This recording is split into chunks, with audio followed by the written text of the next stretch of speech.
I was reading this month the biography of John Paton, missionary to the New Hebrides Islands in the late 1800s.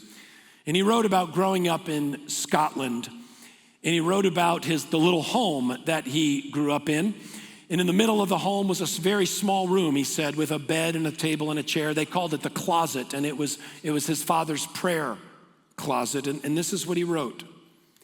He said, "This was the sanctuary of that cottage home. And after each meal, we saw our father retire and shut the door. And we children got to understand by a sort of spiritual instinct that prayers were being poured out for us there."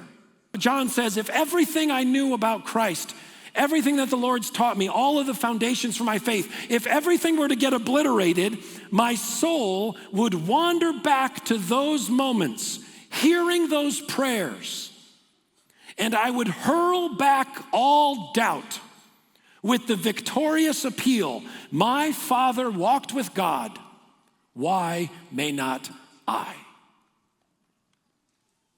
This was one of the world's greatest missionaries, and he stood on his father's faith, and not just his father's faith, he stood on his father's needy, dependent, childlike prayers. And if we want to see a revival that ripples through the generations of our homes and of our church, that's where it starts.